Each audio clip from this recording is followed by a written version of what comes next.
Hello student, I am अनुज राजपूत। आज नया topic start करते हैं एक एफएम में जिसका नाम है रिसीवेबल मैनेजमेंट। और ये किस में कवर अप होता है इसके बारे में बात करते हैं। ये बीकॉम और सीए के कोर्सेज में है, जो है चैप्टर अवेलेबल है।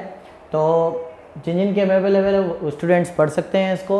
तो सबसे पहले रिसीवेबल मैनेजमेंट के बारे में जानते हैं कि क्या है इसका मीनिंग और क्या इसके ऑब्जेक्टिव हैं, क्या इसका मीनिंग है, क्यों यूज़ करते हैं, क्या बनाने का इसको पर्पज़ है।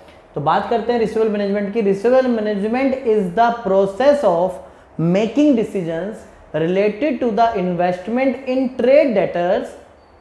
Certain investment in receivable is necessary to increase the sales and the profit of the firm. तो सिंपल सी बात ये ध्यान से रखें कि रिसीवेबल मैनेजमेंट का मतलब ध्यान से सुनिए। सपोज कीजिए आपने अपने डेटर्स को 1 महीने का उधार दिया, तो आपकी सेल्स है 10 लाख। अगर आप इस क्रेडिट पीरियड को इंक्रीज करते हैं फ्रॉम 1 मंथ टू 2 मंथ, तो हो सकता है आपकी सेल्स भी इंक्रीज करे और आपके प्रॉफिट भी इंक्रीज हो। तो हो सकता है आपका प्रॉफिट पहले हो रहा था 1 लाख और अब आपका प्रॉफिट हो रहा है 1,20,000। तो ऑब्वियस सी बात है, सेल्स बढ़ेगी तो प्रॉफिट भी मार्जिन बढ़ेगा। बट हमेशा ऐसा भी नहीं होता है कि सपोज करो कि आपका 3 मंथ आपने कर दिया। सपोज कीजिए कि जो आप डेटर्स को उधार दे रहे हो वो आपने बढ़ाकर 3 मंथ्स कर दिया, आपकी सेल्स तो बढ़ गई, पर कभी कभी क्या होता है प्रॉफिट मार्जिन जो है वो आपका गिर जाता है। तो इसके पीछे बहुत सारे फैक्टर्स हो सकते हैं। तो हमें यही फैक्टर्स को स्टडी करना है इनके स्टेजेस वाइज। तो क्या कहता है, ध्यान से देखिए। Receivable management is the process of making decisions. ये हम जो कैलकुलेशन कर रहे हैं किस लिए कर रहे हैं? हम डिसीजन लेने के लिए कर रहे हैं कि जो हमने इन्वेस्टमेंट करी है ट्रेड डेटर्स पे। अब एक बात बताइए, आप डेटर्स को 1 महीने का उधार दे रहे हो, तो आप जो माल उसको उधार दे रहे हो तो आपकी कॉस्ट भी तो आई होगी उस प्रोडक्ट को बनाने के लिए। अगर वो पैसा आप कहीं और इन्वेस्ट करते तो हो सकता है आपको वहां से रिटर्न अच्छा मिलता, बट आपने वो पैसा डेटर्स को उधार में दे दिया और वो उधार आपने फिर और बढ़ा दिया। और उधार बढ़ाने से आपने देखा होगा ज़्यादातर जितने भी बड़ी बड़ी फर्में होती हैं, बड़ी बड़ी कंपनियां होती हैं, उधार पे ही चलती हैं, उधार पे खरीदती हैं और उधार पर ही बेचती हैं। पर क्या अपना सिस्टम चेक नहीं करेंगे? उधार में क्या माल डूबता नहीं है? क्या उधार में आपकी जो रिटर्न आना था उसको आप ध्यान में नहीं रखेंगे? बिल्कुल रखेंगे। तो यही हमारा इस चैप्टर में कॉन्सेप्ट है। इसी बात का हम डिसीजन लेंगे। ये डिसीजन लेने का ही प्रोसेस है जो हम रिसीवेबल मैनेजमेंट में स्टडी करते हैं कि सेल्स अगर बढ़ाई है, मंथ बढ़ाने से, क्रेडिट पीरियड बढ़ाने से जो सेल्स बढ़ी है, क्या उस पर हमें मुनाफा भी बढ़ा है? अगर मुनाफा बढ़ता है यानी प्रॉफिट बढ़ता है तो हम उस डिसीजन को बोलेंगे एक्सेप्टेबल, और जिस केस में आपका प्रॉफिट डाउन होता है वो हमारे लिए होगा रिजेक्टेबल। तो आपको इसमें क्वेश्चंस की वैरायटी क्या होगी? आपको प्रेजेंट पोजीशन दी जाएगी और प्रपोजल दिए जाएंगे जिसमें क्रेडिट पीरियड को इंक्रीज किया जाएगा 1 मंथ, 2 मंथ या 3 मंथ। तो आप इसको रिसीवेबल मैनेजमेंट की प्रोसेस से चेक करेंगे कौन सी आपके लिए मोस्ट बेनिफिशियल है, तो वो आप क्या करेंगे, क्रेडिट पीरियड एक्सेप्ट करेंगे। तो इसका एक फॉर्मेट है जो कि मैं आप बताऊंगा आपको, और वो हर क्वेश्चन के अंदर एप्लीकेबल होगा। इस क्वेश्चंस को अलग अलग बुक्स में अलग अलग मेथड से किया जाता है, सेम बुक्स में भी अलग अलग मेथड से किया जाता है। बट मैं जो आपको फॉर्मूला बताऊंगा, जो स्टेटमेंट सिखाऊंगा, आपको केवल वही फॉलो करनी है और आपको रिजल्ट बहुत अच्छे मिलेंगे इसमें। तो क्लियर है रिसीवेबल मैनेजमेंट क्या होता है? रिसीवेबल मैनेजमेंट वो प्रोसेस है जिसमें डिसीजंस लिए जाते हैं जो कि आप इन्वेस्टमेंट करते हो डेटर्स के लिए, यानी डेटर्स को उधार देते हो, उसको उधार देने पर जो आपकी इन्वेस्टमेंट हो रही है उस इन्वेस्टमेंट पर आपको प्रॉफिट हो रहा है या नहीं हो रहा, ज़्यादा हो रहा है या कम हो रहा है, इसी डिसीजंस को ही हम बोलते हैं रिसीवेबल मैनेजमेंट। राइट, तो आगे करते हैं इसका फॉर्मेट। तो आइए देखते हैं, ये रिसीवेबल मैनेजमेंट की स्टेटमेंट है जो कि आपको डिसीजन मेकिंग में हेल्प करती है कि प्रपोजल को एक्सेप्ट करें या ना करें प्रेजेंट पोजीशन से। तो सबसे पहले प्रेजेंट पोजीशन जो आपको क्वेश्चन में गिवन होगी, फिर आपको प्रपोजल 1, प्रपोजल 2, लाइक जैसे मैंने बताया कि 1 मंथ, 2 मंथ, 3 मंथ प्रपोजल दे रहे हैं कि इतने महीने तक आपको उधार दिया जाएगा डेटर्स को, तो सेल्स में से माइनस करेंगे वेरिएबल कॉस्ट, माइनस करेंगे फिक्स कॉस्ट। तो सेल में से वेरिएबल और फिक्स कॉस्ट माइनस करते हैं तो क्या निकल के आती है, प्रॉफिट निकल के आता है। इसको हमने नेट प्रॉफिट नहीं बोला, इसको हमने नॉर्मल प्रॉफिट बोला है, तो इसको हमने मान लिया A point. Sales minus variable minus fix cost equals to profit. अब प्रॉफिट को हमने ए पोर्शन दे दिया। देन इसके बाद हम दोनों कॉस्ट को ऐड करते हैं, वेरिएबल और फिक्स कॉस्ट को, और टोटल कॉस्ट निकालते हैं जितनी हमारी कॉस्ट लगी है गुड्स को मैन्युफैक्चर करने में या लाने में। फिर टोटल कॉस्ट को हम डिवाइड करते हैं जो भी आपके 12 मंथ और जो भी आपको गिवन मंथ होंगे। लाइक 1 मंथ गिवन है तो 1 से मल्टीप्लाई, 2 मंथ गिवन है 2 से मल्टीप्लाई, 3 मंथ है तो 3 से मल्टीप्लाई। अगर डेज का क्वेश्चन बनता है तो आप यहाँ पे 365 या 360 डेज लिखेंगे, मल्टीप्लाई करेंगे जितने भी आपको यहाँ पर गिवन मंथ या डेज दिए होंगे, तो उससे एवरेज डेटर निकल के आएंगे। एवरेज डेटर का मतलब ये है कि ऑन एन एवरेज आपकी डेटर पे कितनी कॉस्ट आ रही है, यानी कितनी कॉस्ट का पैसा आपने डेटर्स को फ्री में दिया हुआ है, ये एवरेज डेटर आपको ये बताता है। ये एवरेज यानी इस कॉस्ट पे डेटर को आप कितना खर्चा, यानी कितने कॉस्ट की, यानी कितने लागत की आप उसको बेनिफिट दे रहे हो फ्री में, ये आपका एवरेज डेटर वो निकल के आएगा, राइट। अब हम निकालेंगे कि इस पर हमने क्या अपॉर्चुनिटी खो दी, यानी अपॉर्चुनिटी कॉस्ट। अपॉर्चुनिटी कॉस्ट होती है फॉरगोन करने की कॉस्ट, यानी जो आपने सेक्रीफाइस कर दिया उसकी कॉस्ट को बोलते हैं अपॉर्चुनिटी कॉस्ट। जो आपने डेटर्स को ये पैसा दिया हुआ है, एवरेज डेटर यानी फ्री फंड में जो आपने पैसा दिया है, फ्री फंड में यानी महीने या 2 महीने के लिए जो आपने उधार दिया डेटर्स को, उस पर आपका कितना रिटर्न बनता था, राइट। ये आपको क्वेश्चन में परसेंटेज दी होगी, तो इस अमाउंट पे आपको परसेंटेज निकालनी होगी, वो आपकी अपॉर्चुनिटी कॉस्ट होगी, जिसको नाम दिया है हमने बी पॉइंट।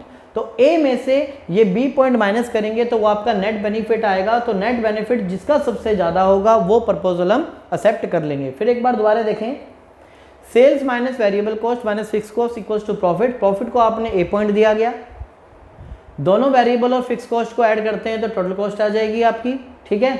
और टोटल कॉस्ट के बाद फिर एवरेज कॉस्ट कैसे निकालते हैं हम, टोटल कॉस्ट को डिवाइड कर रहे हैं मंथ से, और जो भी आपके गिवन मंथ होंगे उससे मल्टीप्लाई करेंगे। तो एवरेज कॉस्ट का मीनिंग आप ध्यान से सुन ले, एवरेज डेटर का मीनिंग ये होता है कि आपने जो डेटर को माल दिया हुआ है उसमें हमारी ऑन एन एवरेज कितनी कॉस्ट है, यानी उतने पैसे का जो माल आपने उसको दिया हुआ है फ्री में उतने महीने के लिए, उसकी कॉस्ट क्या है और उस कॉस्ट पे आपको कितना रिटर्न मिलना था। अगर आप वो पैसा कहीं और लगाते तो आपको हो सकता है कुछ रिटर्न मिल जाता, तो वो रिटर्न तो आपका चला गया। तो उस बेनिफिट में से वो जो आपका रिटर्न था जो आपने खो दिया, वो हम क्या करते हैं यहाँ से माइनस कर देते हैं। तो माइनस करने के बाद जो आपको रिजल्ट मिलेगा वो आपका नेट बेनिफिट होगा, और जो प्रपोजल सबसे ज़्यादा बेनिफिट देगा वो हम एक्सेप्ट कर लेंगे, ठीक है। तो आइए इनसे रिलेटेड हम कुछ क्वेश्चंस करते हैं। तो आइए student question number first start करते हैं। तो बड़ा ही इंटरेस्टिंग है पॉइंट, ध्यान से देखिएगा। फॉर्मेट को बिल्कुल ध्यान में रखें। फॉर्मेट देखिए मैंने एज इट इज़ पहले से बनाया हुआ है, फॉर्मेट में मैंने कोई चेंज नहीं किया है। फर्स्ट प्रपोजल 1 मंथ का है, सेकंड प्रपोजल जो है वो 2 मंथ का है। क्वेश्चन के अंदर ये रिक्वायरमेंट दी हुई है, मैं आपको स्टडी करवाता हूँ। The company has prepare the following projection for a year. Sales है 21,000 units and selling price per unit है 40, वेरिएबल कॉस्ट है 25, फिक्स कॉस्ट है 2,10,000, क्रेडिट पीरियड अलाउड 1 मंथ, यानी कि 1 महीने का दिया गया है डेटर्स को टाइम पीरियड पैसे चुकाने के लिए, पैसे रिटर्न करने के लिए। The company propose to increase the credit period from customer 1 month to 2 month. 1 महीने से 2 महीने करना चाहते हैं अपने कस्टमर्स को, जहां 1 महीने उधार दे रहे थे यहाँ पर 2 महीने उधार कर रहे हैं, यानी क्रेडिट पीरियड को इंक्रीज करना चाह रहे हैं। जिससे क्या होता है, पॉलिसी में इंक्रीज होने से, ऐसा होने से पॉलिसी से सेल्स जो है 8% इंक्रीज हो जाती है। जैसे कि मैंने आपको बताया था, क्रेडिट पीरियड बढ़ाने से सेल्स जो है ऑटोमेटिकली इंक्रीज हो जाती है। But company desire return 25% on इस इन्वेस्टमेंट। जो इन्वेस्टमेंट कंपनी डेटर्स पे कर रही है उस पर उनको 25% रिटर्न मिल नहीं रहा है। ये 25% जो रिटर्न दिया हुआ है, ये 25% रिटर्न मिलता, यानी इतना रिटर्न, तो वो रिटर्न हमें नहीं मिल रहा, ठीक है, जिसको हम अपॉर्चुनिटी कॉस्ट बोलेंगे। जो परसेंटेज वाला पार्ट होता है क्वेश्चन के अंदर, वो अपॉर्चुनिटी कॉस्ट के अंदर आएगा। जैसे कि हम करेंगे क्वेश्चन में जब पता लगेगा, you are required to examine and advise whether the proposal credit policy should be implemented or not. यानी कि हमें जो ये प्रपोजल मिला है 1 मंथ इंक्रीज करने का, इसको हम इम्प्लीमेंट करें या ना करें, यानी कि इसको लागू करें या ना करें, ये मैटर यहाँ पे करता है। तो क्वेश्चन को स्टार्ट करते हैं। कैलकुलेटर का जरूर यूज़ करें क्योंकि कैलकुलेशन बड़ी होगी। तो ध्यान से देखिए ज़रा क्वेश्चन की ओर। सबसे पहले मैं सेल्स को कैलकुलेट करना चाहूँगा, ध्यान से देखें। सेल्स आपको 21,000 दी है, मल्टीप्लाई बाय 40। तो मैं ध्यान से सुनेगा 20, जब भी आप क्वेश्चंस करते हैं तो ईयरफोन लगा कर करें, कंसंट्रेशन बढ़ता है। नॉर्मल फ़ोन को लेकर आप करेंगे तो आपको नहीं हो पाएगा अच्छी तरह क्वेश्चन। 21,000 को 40 से मैं मल्टीप्लाई कर रहा हूँ तो सेलिंग प्राइस कैलकुलेट होता है 8,40,000, राइट। और जो नेक्स्ट प्रपोजल है 2 मंथ का, उसमें 8% जो है सेल्स इंक्रीज हो गई है, तो मैं उसका 8% इंक्रीज कर देता हूँ। तो सेल्स निकल के आती है 9,07,200, यानी इस अमाउंट को मैंने 8% इसमें ऐड कर दिया। 8% ऐड करने के बाद 9,07,200 सेल्स का अमाउंट आया है, राइट। इसके बाद बात करते हैं वेरिएबल कॉस्ट की। तो सेल्स की यूनिट को मैं वेरिएबल से मल्टीप्लाई करता हूँ। 21,000 को मल्टीप्लाई करते हैं 25 से, तो आपका कैलकुलेट होता है 5,25,000, राइट। जब आपकी सेल्स बढ़ती है तो साथ में आपके वेरिएबल कॉस्ट भी बढ़ती है, तो वेरिएबल कॉस्ट भी मैं 8% इंक्रीज करूंगा। ध्यान से देखिए, जब सेल्स इंक्रीज होगी तो आपका वेरिएबल कॉस्ट भी क्या होगी, इंक्रीज होगी उसी परसेंटेज से। तो 5,25,000 का मैं 8% इंक्रीज कर रहा हूं, तो कैलकुलेट होके आता है आपका 5,67,000, राइट। इसके बाद बात करते हैं फिक्स कॉस्ट की। फिक्स कॉस्ट आपका 2,10,000 फिक्स कॉस्ट आपको जो दी हुई है वो सेम रहती है। फिक्स कॉस्ट में चेंज नहीं होता, चाहे आप क्रेडिट पीरियड जो है 1 मंथ करें, 2 मंथ करें, 3 मंथ करें। अगर क्वेश्चन में कुछ और दिया है बढ़ाने के लिए तो बढ़ा सकते हैं, अदरवाइज आपके कांस्टेंट रहेगी। अब इन अमाउंट में से अमाउंट को माइनस कर देते हैं, सेल्स में से दोनों कॉस्ट को माइनस करते हैं, तो देखते हैं क्या आता है। 1,05,000, 1,30,200। तो सेल्स में से वेरिएबल कॉस्ट और फिक्स कॉस्ट लेस करने पे आपके ये अमाउंट्स आएंगे दोनों। देन इसके बाद फिक्स कॉस्ट और वेरिएबल कॉस्ट को दोनों को ऐड करते हैं तो 7,35,000 आता है और 7,77,000 आता है, राइट। फिर दोबारा से देखें, वेरिएबल और फिक्स कॉस्ट को दोनों को ऐड करते हैं 7,35,000, फिक्स कॉस्ट और वेरिएबल को दोनों को ऐड करते हैं 7,77,000।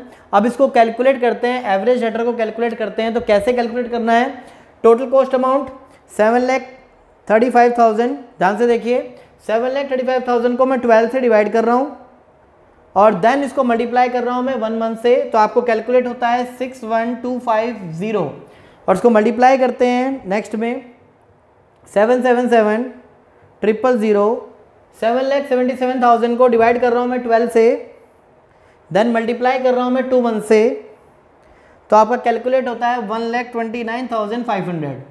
यानी इतनी कॉस्ट का माल आपने फ्री में दे दिया डेटर्स को, और यहाँ पे 1,29,500 का माल आपने डेटर्स को फ्री में दे दिया। पर ये इन्वेस्टमेंट आप कहीं और लगाते तो आपको कितना रिटर्न मिलता, 25%। तो इस क्वेश्चन में जो ये परसेंटेज है आपको 25% दी हुई है। 25% आपको किसका निकालना है, एवरेज डेटर का। इसका 25% निकालना है, इसका भी 25% निकालना है। तो 25% अगर निकालते हैं तो ये अमाउंट बनता है 32,375।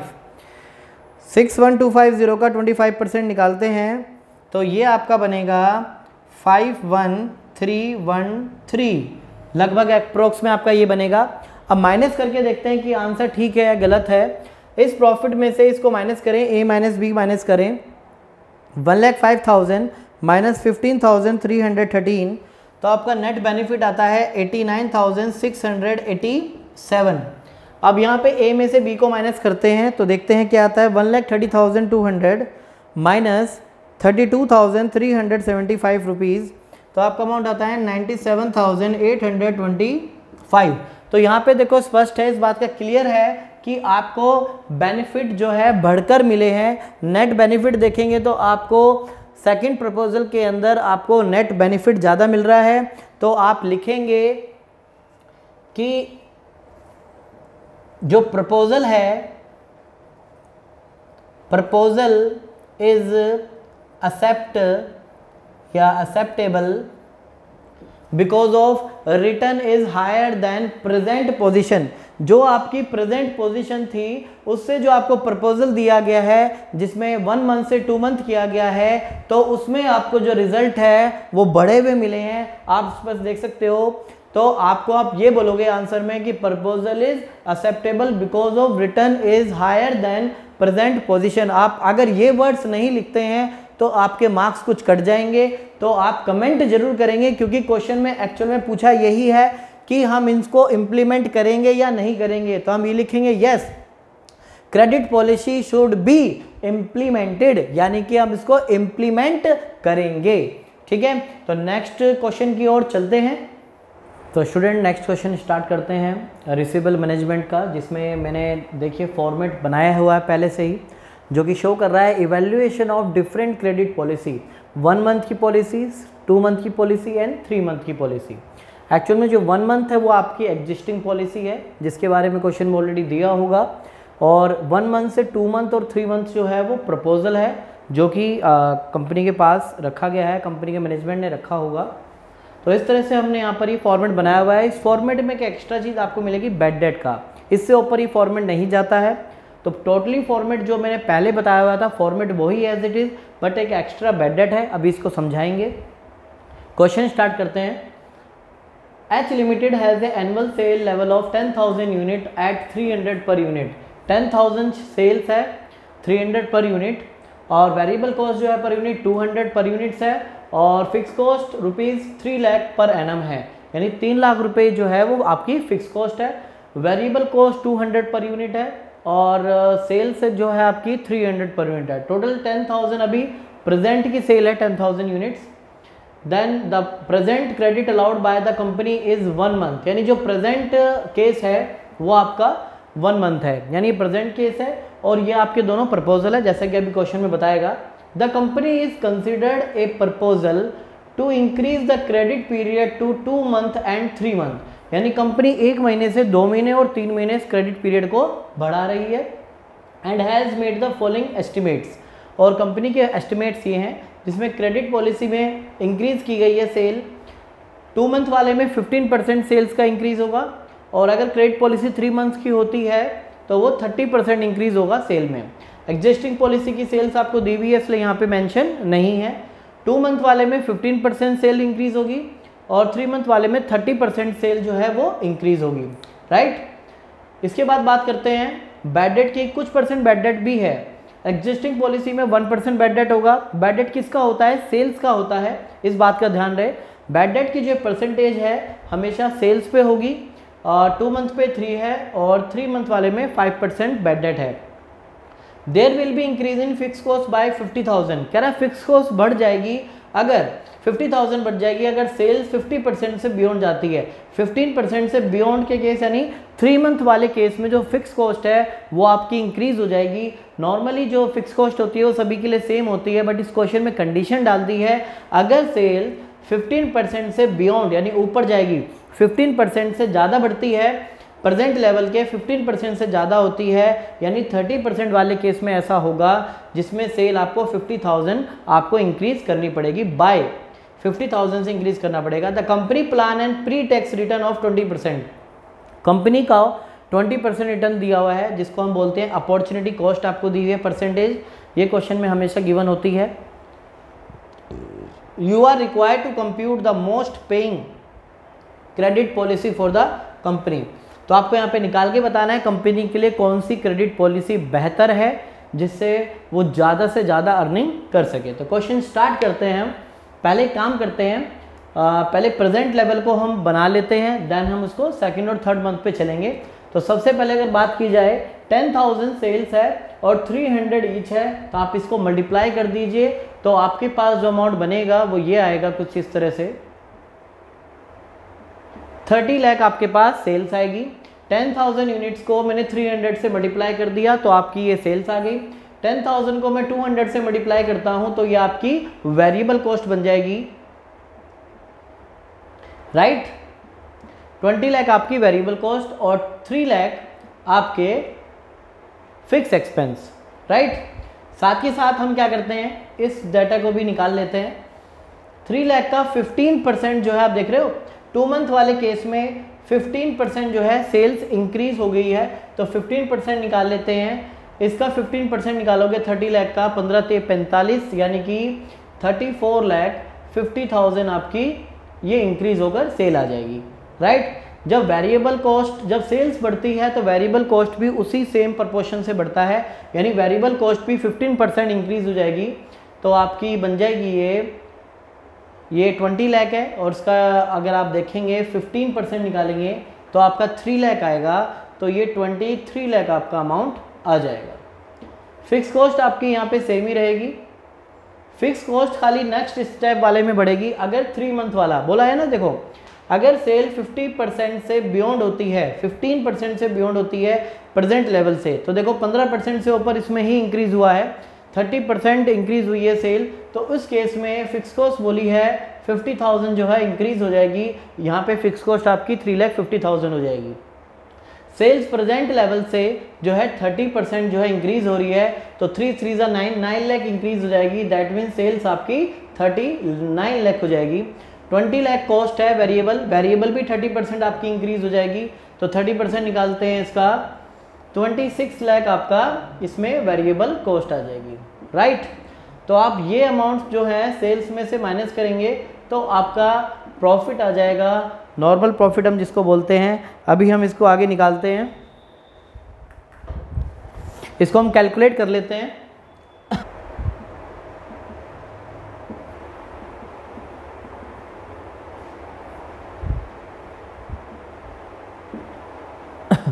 तो देखिए हमने कैलकुलेट कर लिया है, सेल्स में से वेरिएबल फिक्स कॉस्ट लेस किया, ये आ गया अमाउंट, इसमें से इन दोनों को माइनस किया ये अमाउंट, और इसमें से माइनस किया तो ये अमाउंट।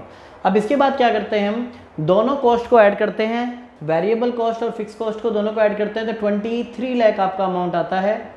यहाँ पे दोनों को ऐड करेंगे 26 लाख अमाउंट आता है, यहाँ पे दोनों को ऐड करेंगे तो 29,50,000 जो है आपका अमाउंट आता है टोटल कॉस्ट का, राइट। अब हम यहाँ पर एवरेज डेटर निकालेंगे, तो एवरेज डेटर कैसे निकालते हैं, ध्यान से देखिए, फोकस बनाए रखना।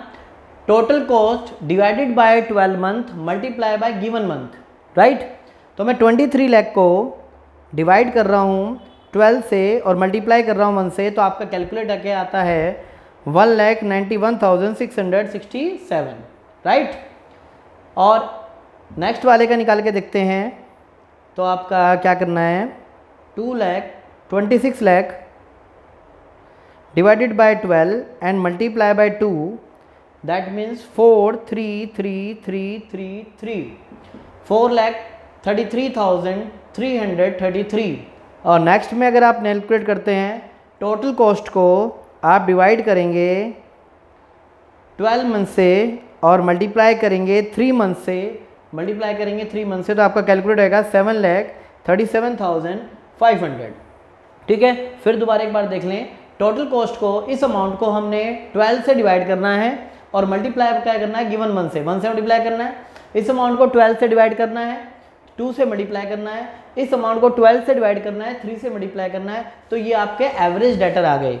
अब इस एवरेज डेटर पे आपको परसेंटेज निकालनी है, जो क्वेश्चन में आपको ये दी हुई है 20%, तो इसका 20% आप निकालेंगे, तो 20% निकालते हैं, ये 1,47,500, इसका 20% निकालते हैं 191,667 का 20%, तो बनता है 38,333 का आप निकालते हैं। अब आप इसका निकालेंगे 20%, तो आपका बनता है 8,6,667, 86,667, 1,47,500। अब बात करते हैं बैड डेट की। बैड डेट जो है वो सेल्स के अमाउंट पे निकाला जाता है, तो सेल्स का 1% आपका एग्जिस्टिंग पे है, एग्जिस्टिंग आपका ये है, तो 30 लाख का 1% आपका बनता है 30,000, और 34,50,000 का अगर आप निकालते हैं 3% यहाँ पे बैड डेट है, तो 3% आपका बनता है 1,03,500। देन इसके बाद आप 39 लाख का निकालते हैं, तो 39 लाख का 5% निकालना है आपको, इसका 5% उठता है तो 1,95,000। आप कैलकुलेट किया आपने 30 लाख का 1%, 34,50,000 का 3% और 39 लाख का 5% जो आपका बैड डेट है। अब आपको क्या करना है, ए पार्ट में से बी को और सी को माइनस कर देना है, देन आपका नेट बेनिफिट आ जाएगा। तो कैलकुलेट कर देते हैं, 63,167, राइट। तो ये आपका नेट बेनिफिट है। सेकंड का देखते हैं, 6,59,833। लास्ट पार्ट का देखते हैं। इस अमाउंट में से मैं दोनों अमाउंट लेस कर रहा हूँ। 6,07,500 आपका इसका अमाउंट है। एक बार अमाउंट आप ध्यान से देख लीजिएगा कैलकुलेट करके, हो सकता है कि कभी अभी हम भी गलती कर देते हैं। तो प्रॉफिट में से आप बी पार्ट यानी ए पार्ट माइनस बी माइनस सी, ए पार्ट माइनस बी माइनस सी, ए पार्ट माइनस बी माइनस सी, तो आपका नेट बेनिफिट आएगा। तो अब यहाँ पे देखिए कौन सा प्रपोजल आपका एक्सेप्टेबल है। सबसे ज़्यादा जो बेनिफिट है आपका बी यानी कि सेकेंड मंथ के केस में है, यानी कि आपका 2 month proposal is better than other, so company choose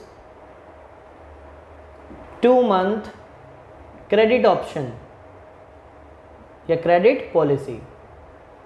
तो इस क्वेश्चन के अंदर जो कंपनी है वो 2 मंथ पॉलिसी, क्रेडिट पॉलिसी को चूज़ करेगी, क्योंकि आपके सेकंड मंथ वाले में यानी 2 मंथ वाले क्रेडिट पॉलिसी में सबसे ज़्यादा रिटर्न आ रहा है, तो ज़्यादा बेनिफिशियल आपका ये होगा। ऐसा नहीं होता कि अगर ज़्यादा सेल्स है, ज़्यादा महीने हैं तो आपको ज़्यादा बेनिफिट होगा। देखिए आप 3 मंथ्स वाले में आपको लॉस हो गया है, आपको रिटर्न जो है कम मिल रहे हैं। तो इसलिए हमें डिफरेंट पॉलिसीज़ को इवेल्युएट करके देखना होता है कि किस में रिजल्ट सबसे बेटर मिल रहा है। तो 2 मंथ वाले में हमें सबसे बेटर रिजल्ट मिलेगा, तो कंपनी को जो है यानी कि 2 मंथ क्रेडिट पॉलिसी को चूज करना चाहिए अपने मैक्सिमम बेनिफिट के लिए, ठीक है। तो सबसे पहले हमने सेल्स लिखी, एक बार थोड़ा और डिक्टेट कर देते हैं फटाफट। क्वेश्चन में 10,000 सेल्स थी, 300 का आपका था, मल्टीप्लाई करके 30 लाख, और वेरिएबल कॉस्ट 10,000 इंटू 200 आपकी वेरिएबल कॉस्ट, फिक्स कॉस्ट आपका 3 लाख है। तो सेल्स में से दोनों माइनस किया, प्रॉफिट आ गया। सेल्स को 15% इंक्रीज किया गया, 15% 30 लाख का निकलेगा, वो उसमें ऐड कर दीजिए। सेल्स वेरिएबल कॉस्ट भी उतनी ही इंक्रीज करेंगे जितना आपकी सेल्स इंक्रीज हुई है, और फिक्स कॉस्ट आपकी सेम रहेगी। नेक्स्ट थर्ड मंथ में सेल्स को 30% इंक्रीज किया गया है, 1 मंथ वाली का, इसका 30% इंक्रीज करेंगे 39 लाख, और इसका भी आपको 30% इंक्रीज करना है, और आपको फिक्स कॉस्ट इसमें 50,000 इंक्रीज होगी। वो यहाँ पे लिखा हुआ है कि अगर सेल्स 15% से बियॉन्ड जाती है तो आपके 50,000 इंक्रीज हो जाएगी। लेस करके आपका प्रॉफिट आ गया, दोनों फिक्स कॉस्ट को ऐड किया, टोटल कॉस्ट निकाली, डिवाइड मल्टीप्लाई करके एवरेज डेटर निकाले। एवरेज डेटर के ऊपर हमने 20% अपनी अपॉर्चुनिटी कॉस्ट निकाली, इसके ऊपर 20%, इसके ऊपर 20%, इसके ऊपर 20%। फिर बैड डेट हमने कैलकुलेट किया, सेल्स का 1%, सेल्स का 3%, सेल्स का 5%, और ए में से बी माइनस सी कर दिया। यानी पिछले फॉर्मेट से और इस फॉर्मेट में बस एक एक्स्ट्रा पॉइंट है बैड डेट का, जो आपने बैड डेट माइनस किया है। पिछले वाले में मैंने ए माइनस बी किया था, यहाँ पे माइनस सी एक्स्ट्रा है। इसके बाद आप एक्स्ट्रा देखेंगे इस चैप्टर में, और इससे ज़्यादा पॉइंट कुछ भी नहीं बनता। यानी ये मैक्सिमम क्वेश्चन है जो आ सकता है। एक क्वेश्चन हम ऐसा जरूर करेंगे जिसमें डेज वाला हो, ये मंथ वाला है, हम डेज वाला भी एक क्वेश्चन करके देखेंगे, ठीक है। तो स्टूडेंट एक और क्वेश्चन की ओर चलते हैं, रिसीवेबल मैनेजमेंट की ओर में। Trade receivable whose current sales are ₹15 lakh per annum. एक ट्रेडर था जिसकी current cell 15 lakh per annum है, एंड एवरेज कलेक्शन पीरियड जो है 30 डेज है। एवरेज कलेक्शन पीरियड बिल्कुल वही है कि कितने दिन के लिए आपने डेटर्स को उधार दिया या डेटर से कितने दिन के अंदर पैसा वापसी आता है। तो 30 डेज के अंदर डेटर से हमारी कलेक्शन आती है। Want to pursue a more liberal credit policy to improve the sale. Sales को बढ़ाने के लिए कुछ क्रेडिट पॉलिसी लाई गई हैं। A study made by a consult from the results of the following information. कुछ कंसल्ट करने के बाद ये पता लगा कि क्रेडिट पॉलिसी को नाम दिया गया ए, जिसमें 15 डेज को बढ़ाया गया। इंक्रीज इन कलेक्शन पीरियड, यानी जो इनिशियल स्टेज है 30 डेज की, उसमें 15 डेज को बढ़ाया गया है। देन उसमें 60 डेज को बढ़ाया गया है, देन उसमें 90 डेज को बढ़ाया गया है। और बढ़ाने से 60,000 की सेल्स बढ़ती है अगर हम 15 डेज बढ़ाते हैं तो एवरेज कलेक्शन पीरियड में। 60 डेज बढ़ाते हैं तो 1,80,000 सेल्स बढ़ती है, और 90 डेज अगर हम बढ़ाते हैं तो हमारी सेल्स में 2 लाख का इंक्रीज होता है। तो आइए क्वेश्चन को स्टार्ट करते हैं और चीज़ें देखते हैं। सेलिंग प्राइस जो है आपकी 5 रुपीज़ है, एवरेज जो कॉस्ट है वो 4 रुपीज़ है, वेरिएबल जिसमें से 2.75 है। मैंने पहले से ही फिक्स कॉस्ट निकाल दी है पर यूनिट, ये आंसर का पार्ट है, ये ध्यान रखना। ये जो हमने किया है ये मैंने पहले से निकाला हुआ था, ये आंसर का पार्ट है जितना भी मैंने नीचे लिखा हुआ है। एक cost on an average 4 rupees है। कॉस्ट जो होती है वेरिएबल प्लस फिक्स होती है। इस कॉस्ट में से मैंने वेरिएबल पार्ट लेस किया तो फिक्स कॉस्ट का पार्ट कितना आया, 1 रुपीज़ 25 पैसा, यानी 1 रुपये 25 पैसे जो है फिक्स कॉस्ट पर यूनिट है। और सेल्स निकाल रहे हैं हम यूनिट्स में। 15 लाख आपको सेल्स दी हुई है, बट आपको ये नहीं बताया कि कितने यूनिट सेल की है। 15 लाख की सेल्स है और एक सेलिंग प्राइस 5 रुपीज़ है। अगर मैं 15 लाख को 5 से डिवाइड करता हूँ तो 3 लाख यूनिट सेल हुई हैं, यानी क्वेश्चन में प्रेजेंट में 3 लाख यूनिट सेल हुई हैं, जो कि निकालनी बहुत ज़रूरी थी। और 3 लाख यूनिट्स को मैंने 1.25 से मल्टीप्लाई किया तो आपके फिक्स कॉस्ट आ गई इन अमाउंट में, यानी फिक्स कॉस्ट हमें अमाउंट में भी चाहिए था। जो प्रेजेंट लेवल पे होता है वहीं पर फिक्स कॉस्ट निकाली जाती है, वही फिक्स कॉस्ट सभी में क्या रहती है, सेम रहेगी, चाहे वह कोई भी लेवल हो, चाहे प्रेजेंट हो, ए हो, बी हो, सी हो। अगर क्वेश्चन में कुछ एक्स्ट्रा इन्फॉर्मेशन नहीं दिया तो फिक्स कॉस्ट आपकी सेम रहेगी, और फिक्स कॉस्ट हमेशा प्रेजेंट लेवल से निकाली जाती है। तो इसीलिए 3 लाख यूनिट्स है और यहाँ पे फिक्स कॉस्ट पर यूनिट हमने कैसे निकाली, कॉस्ट में से वेरिएबल कॉस्ट लेस किया हमने तो 1.25 जो है आपकी फिक्स कॉस्ट आई। फिक्स कॉस्ट को हमने 3 लाख यूनिट से मल्टीप्लाई किया तो फिक्स कॉस्ट आपकी 3,75,000 आ चुकी है। 3,75,000 में सभी में पहले से ही नोट डाउन कर देता हूँ, क्योंकि सभी केसेस में हमारी जो फिक्स कॉस्ट है वो सेम रहेगी। प्रेजेंट केस में देखें तो हमारी सेल्स आपको पहले से ही बताई हुई है 15 लाख है, राइट। नेक्स्ट इसमें 15 डेज बढ़ा दिए गए हैं तो बढ़ाने से 60,000 सेल्स बढ़ गई है, तो 15 लाख 60,000। बी केस में 1,80,000 सेल्स बढ़ गई है तो इसमें 1,80,000 प्लस करें 16,80,000। सी कैटेगरी में 2 लाख सेल्स को बढ़ाया गया है तो 15 लाख में 2 लाख ऐड करते हैं तो 17 लाख जो है आपकी सेल्स आती है, राइट। तो वेरिएबल कॉस्ट निकालना थोड़ा सा यहाँ पे डिफिकल्ट टास्क है, तो ध्यान से देखना। आपने जैसे कि फर्स्ट केस में आपने निकाला हुआ है, आपको सेल्स कितने यूनिट दी हुई है, 3 लाख यूनिट्स दी हुई हैं। अगर 3 लाख को मैं वेरिएबल कॉस्ट से मल्टीप्लाई करता हूँ तो क्या आता है, अब ये देखते हैं। थोड़ा सा इसमें टाइम लगेगा आपका कैलकुलेट करने में, क्योंकि वेरिएबल कॉस्ट का जो है आपको पर यूनिट अमाउंट दिया है 2 रुपीज़ 75 पैसा, और अगर मैं मल्टीप्लाई करता हूँ 2 रुपीज़ 75 पैसा को 3 लाख से तो आपका अमाउंट कैलकुलेट होके आता है 8,25,000। तो इस तरह से आपको सारी सेल्स के साथ में करना पड़ेगा, सभी सेल्स की यूनिट्स निकालनी पड़ेगी। तो सबसे पहले मैं ए कैटेगरी पे चलता हूँ। ए कैटेगरी में आपकी 15,60,000 सेल्स है, ध्यान से आप कैलकुलेटर पे लिखें और उसको डिवाइड कर दें। कितने सेल्स पर ईच था, 5 रुपीज़ आपकी सेल्स पर ईच है, तो 5 से आप इसको डिवाइड कर दें।